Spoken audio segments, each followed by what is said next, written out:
तो कैसे हैं दोस्तों आप लोगों ने माधव एकेडमी के इस चैनल को बहुत प्यार दिया और अब हम कुछ ही समय में इस चैनल के साथ 1000 सब्सक्राइबर्स, जो कि मेरा एक छोटा सा ड्रीम था, हम उसे कंप्लीट करने वाले हैं। तो 1000 subscribers very soon, with your help we are completing 1000 subscribers.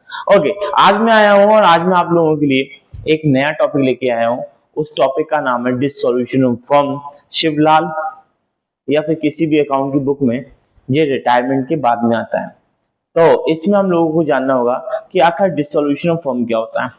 देखिए, इसको अगर आपको समझना है तो आपका बेसिक कंसेप्ट रहेगा कि आपको सबसे पहले डिसोल्यूशन ऑफ फर्म और डिसोल्यूशन ऑफ पार्टनरशिप का डिफरेंस जानना पड़ेगा। अगर आप डिसोल्यूशन ऑफ फर्म और डिसोल्यूशन ऑफ पार्टनरशिप का डिफरेंस जान लेंगे तो आपके लिए इस टॉपिक को करना बहुत इजी हो जाएगा। अब बात करते हैं कि आखिरकार इस चीज को किस तरीके से सॉल्व किया जाता है। तो पहले समझें डिसोल्यूशन का मतलब क्या होता है। डिसोल्यूशन का एक सिंपल मतलब है कि आपने किसी चीज को खत्म कर दिया। अगर आप किसी चीज को खत्म कर रहे हैं तो उसका मतलब होता है डिसोल्यूशन, यानी कि चीजें खत्म कर दी गई। अब डिसोल्यूशन के बारे में हम आप लोगों को डिटेल्स में एक डिफरेंसेस के बारे में समझते हैं। अगर मैं बात करता हूँ डिसोल्यूशन ऑफ फर्म, तो यहाँ पर मैं बात कर रहा हूँ कि मैंने किसी तरीके से इस फर्म का समापन कर दिया गया है। और अगर मैं बात करता हूँ डिसोल्यूशन ऑफ पार्टनरशिप का, इसका मतलब यह है कि हमारे साथ में जो पार्टनर्स जुड़े हुए थे उनमें से 1 2 3 पार्टनर्स चले गए, मतलब सारे पार्टनर्स नहीं गए, अभी भी कुछ साथी हैं जो हमारे साथ जुड़े हुए हैं। तो ये बेसिक सा डिफरेंस अगर आपने कर लिया तो आपको डिसोल्यूशन से रिगार्डिंग में कोई भी प्रॉब्लम्स नहीं होंगी। तो हम इस डिफरेंसेस को थोड़ा समझ लेते हैं। अगर मैं इस डिफरेंसेस की बात करूं और यहाँ पर आप बेसिकली देखेंगे तो डिफरेंसेस में जो लिखा हुआ है वो लिखा हुआ है रिलेशन। फर्स्ट पॉइंट जो है वो रिलेशन। फर्स्टली मैं आपको बता रहा हूँ डिसोल्यूशन ऑफ पार्टनरशिप, देन मैं आपको बताऊंगा dissolution of partnership firm. Relation, in this only 1 or 2 partners में लीव द फर्म। यानी कि इसमें क्या होता है, इसमें केवल 1 या 2 पर्सन जो पार्टनर्स होते हैं वो फर्म को लीव कर देते हैं, यानी उन्होंने क्या किया होगा, फर्म को छोड़ दिया होगा। अगर 1-2 पार्टनर्स अगर फर्म में से आ रहे हैं तो पार्टनरशिप का डिसोल्यूशन हुआ है। बट अगर डिसोल्यूशन फर्म की बात करूं, in this the relation between all the partners are come to the end. अगर इसकी बात करूं तो इसमें जितने भी पार्टनर्स होंगे उनके रिलेशंस पूरी तरीके से समाप्ति की ओर आ जाएंगे।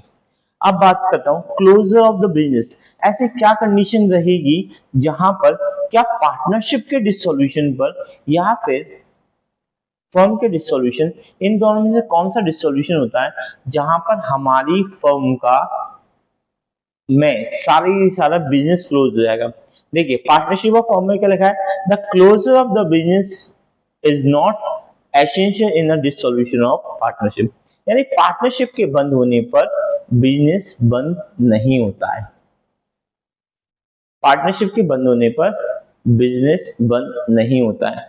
बट अगर इसी की बात करूं डिसोल्यूशन ऑफ फर्म की, तो the closure of the business is essential in a dissolution firm. अगर हम फर्म बंद कर रहे हैं इसका मतलब यह है कि हमारा बिजनेस भी कम टू एंड हो गया। थर्ड पॉइंट जो है वो लिखा हुआ है dissolution. For the dissolution of partnership the dissolution of firm is not essential. अगर किसी कारण से हमारे 1-2 पार्टनर्स हमारे बिजनेस को, हमारी पार्टनरशिप को, फर्म को अगर लीव कर भी देते हैं तो इसका मतलब ये नहीं है कि हम बिजनेस को एंड कर देंगे। और इसका थर्ड पॉइंट भी ये बता रहा है, इसका मतलब ये नहीं है कि हम फर्म बंद कर देंगे। तो फर्म बंद करना, बिजनेस बंद करना 1-2 पार्टनर्स के लिए नहीं किया जाता। अब बात करते हैं डिसोल्यूशन ऑफ फर्म की। On the dissolution of firm, the partnership business automatically comes to end. इसका मतलब बहुत सिंपल है। अगर किसी कारण से आपने आपकी फर्म को बंद किया, आपकी फर्म डिसोल्यूशन हो गई, तो जो आपका पार्टनरशिप का जो बिजनेस है वो ऑटोमेटिकली बंद हो जाएगा। यानी कि आपने अगर किसी कारण से फर्म को बंद किया हुआ है तो आपका business automatically come to the end आ जाएगा। अब बात करता हूं मैं फोर्थ पॉइंट की। यहाँ पे आप देख रहे हैं फोर्थ पॉइंट के बारे में हम लोग बात कर लेते हैं। तो फोर्थ पॉइंट बताता है सेटलमेंट ऑफ अकाउंट। 4 पॉइंट जो बता रहा है वो बता रहा है सेटलमेंट ऑफ अकाउंट। तो गाइस यहाँ पे सेटलमेंट अकाउंट के बारे में मैं पढ़ के बता देता हूँ, ये आपकी बुक से। On the dissolution of partnership, the account is prepared for the payment of outgoing partners। अगर मैं बात करूं कि मेरी पार्टनरशिप खत्म हो रही है तो ऐसे केसेस में हम जो अकाउंट बनाते हैं वो केवल और केवल आउटगोइंग पार्टनर्स के लिए बनाते हैं। और ऐसा हमने इससे प्रीवियस जो चैप्टर पढ़ा हुआ है जहां पर हम लोग पढ़ रहे थे रिटायरमेंट ऑफ पार्टनर्स, तो वहां पर आप देखते थे जो पर्सन जा रहा है मैंने उसके लिए bank account, loan account, cash account बनाया और केवल जो लास्ट पर्सन गया उसका हिसाब किया। अगर मैं बात करूं डिसोल्यूशन फर्म की, तो अब अगर डिसोल्यूशन फर्म हो रहा है यानी हमारी फर्म के सारे अकाउंट्स क्लोज हो जाएंगे, इसके बाद हम एक फाइनल रियलाइजेशन अकाउंट बनाएंगे और हम अपने फर्म के सारे असेट्स एंड लायबिलिटीज का पे आउट कर देंगे। क्लियर बात है? चलिए लास्ट पॉइंट और देख लेते हैं। लास्ट पॉइंट बता कंडीशन। आखिरकार ऐसी क्या कंडीशंस रह सकती हैं जिनके कारण आपने अपनी फर्म को बंद किया हुआ है। तो गाइस अगर आप अपनी फर्म को बंद कर रहे हैं तो उसके लिए कुछ कंडीशंस हो सकती हैं। अगर आप अपनी फर्म्स को बंद कर रहे हैं तो एक ही कंडीशंस हो सकती है कि या तो आप जो स्पेसिफिक इवेंट्स के कारण आपने बिजनेस को स्टार्ट किया था वो इवेंट्स का रीजन आज खत्म हो गया है, या फिर दूसरा कारण ये हो सकता है कि कोर्ट ने आपको ऑर्डर दिया है और आपको फर्म बंद करनी पड़ रही है, या फिर आपके आज के सारे जितने पार्टनर्स थे वो सब बिजनेस को कम टू एंड लाना चाहते हैं, तो या फिर वो बिजनेस कंटिन्यू में लॉसेस में चल रहा है। तो ऐसे कुछ कारण हो सकते हैं जिन कारण से आप पूरी फर्म को बंद कर रहे हैं। सेकंड, अगर पार्टनरशिप खत्म होने के एक ही कारण हो सकता है, या तो जो पार्टनर आपके साथ जुड़ा हुआ था वो आज इंसॉल्वेंट हो गया यानी कि कंगाल हो गया, ल्यूनेटिक हो गया यानी कि पागल हो गया, दिवालिया हो गया, और या फिर आपके रिलेशन उसके साथ अच्छे नहीं चल रहे हैं या वो उसके रिलेशन आपके साथ अच्छे नहीं चल रहे हैं। तो ऐसे केसेस में हम बिजनेस फर्म को बंद कर देते हैं। तो गाइस ये कुछ बेसिक पॉइंट थे जो आपको यहाँ पर समझना चाहिए थे। अब मैं बात करूंगा आगे, और आगे की बात में हमको याद रखना चाहिए कि क्या कारण हो सकते हैं जिन कारण से बिजनेस फर्म को बंद किया जाए। ठीक है, ओके। तो वन मोर डिफरेंसेस के बारे में बात करेंगे, और इस डिफरेंसेस में हम बहुत अच्छे से एक बात जानने वाले हैं कि इस डिफरेंसेस में हमको पढ़ना है कि अगर पार्टनरशिप खत्म होती है तो हम बनाते हैं रीवैल्यूएशन अकाउंट, यानी कि किसी जाने वाले पार्टनर्स के कारण हमारे असेट्स और लायबिलिटीज में क्या चेंजेस हुए हैं उसके लिए हम बनाते हैं रीवैल्यूएशन अकाउंट।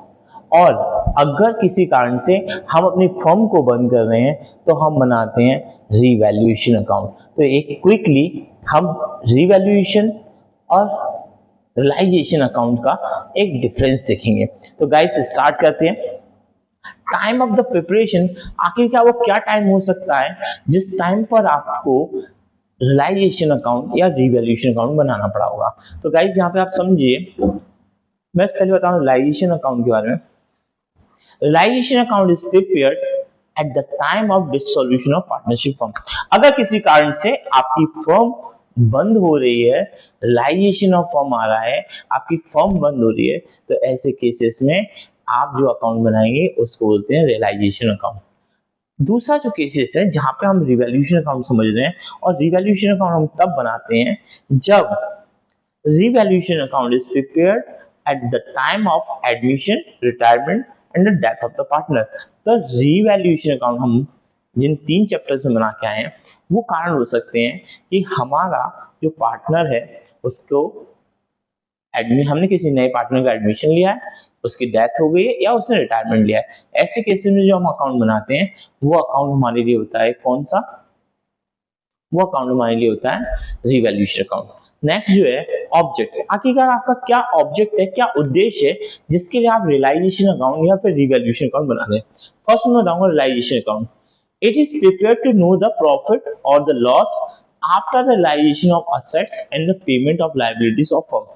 तो भैया रियलाइजेशन अकाउंट में इसीलिए बनाता हूँ, मैं उस टाइम पे देखना चाहता हूँ कि अगर अब मैं इस फर्म को जब बंद कर रहा हूँ तो मेरे को फाइनली सारी चीजों को रिलीज बोल सकता हूँ इसको, कि मैंने असेट्स को सोल्ड आउट कर दिया, लायबिलिटीज को पे कर दिया, क्या उसके बाद भी मैं और मेरे पार्टनर्स के पास किसी तरीके का प्रॉफिट या फिर लॉस हुआ है, उसके बारे में हम बनाने के लिए रियलाइजेशन अकाउंट बनाते हैं।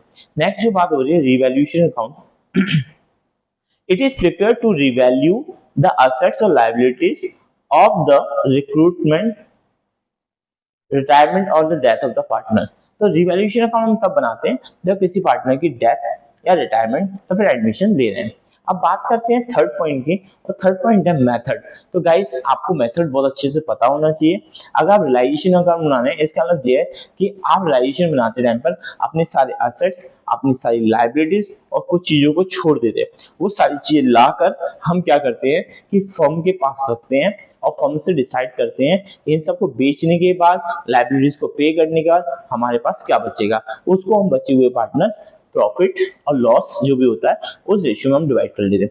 पर रिवैल्यूएशन अकाउंट जो बनाते हैं, in this account the difference between book value and revalue of assets and liabilities are shown.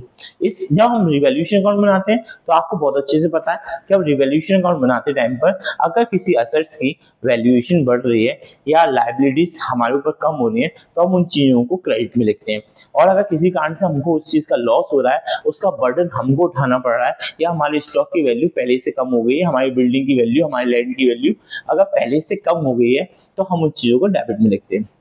Last जो पॉइंट है वो है इफेक्ट। क्या इफेक्ट पड़ेगा इन चीजों का, तो देखिए after the preparation of this account all the account are close and the business come to end. अगर आप रियलाइजेशन अकाउंट बनाते हैं वो आपका फाइनल अकाउंट है, और अगर आपने ऐसा कुछ बनाया है तो आपका बिजनेस क्लोज जो आपका फाइनल अकाउंट है, इसके बाद कोई और अकाउंट नहीं बनेगा। बट अगर रिवैल्यूएशन अकाउंट बताऊं तो रिवैल्यूएशन अकाउंट केवल outgoing partners after preparation of account the firm business continue. अगर रिवैल्यूएशन अकाउंट बनाते हैं तभी फर्म का बिजनेस कंटिन्यू रहता है। तो गाइस आज हमने जाना डिसॉल्यूशन फर्म के दो डिफरेंसेस, और हम आगे जाकर इनके सारे क्वेश्चंस भी करेंगे। तो गाइस इस तरीके से आप मेरे साथ बने रहिए, और प्रीवियस वीडियोस की मैं आपको लिंक भेज दूंगा, और उन लिंक के हिसाब से आप बाकी के वीडियोस भी देख सकते हैं। मैंने एक एक चीज की प्लेलिस्ट बनाई है। अगर आपको ऐसा लगता है कि हमको और इम्प्रूव करना है, आपको और मुझे हमारे इस चैनल को और इम्प्रूव बनाना है, तो आपके सजेशन मेरे लिए बहुत इंपॉर्टेंट है। तो आपके सजेशन के कारण मैं आपके चैनल पर अच्छे से काम कर सकूंगा। तो गाइज प्लीज योर सपोर्ट। देखिए सब्सक्रिप्शन चाहिए, क्योंकि एक मंजिल पर पहुंचने के लिए सब्सक्रिप्शन तो चाहिए। तो स्टार्ट करते हैं हम अगला टॉपिक।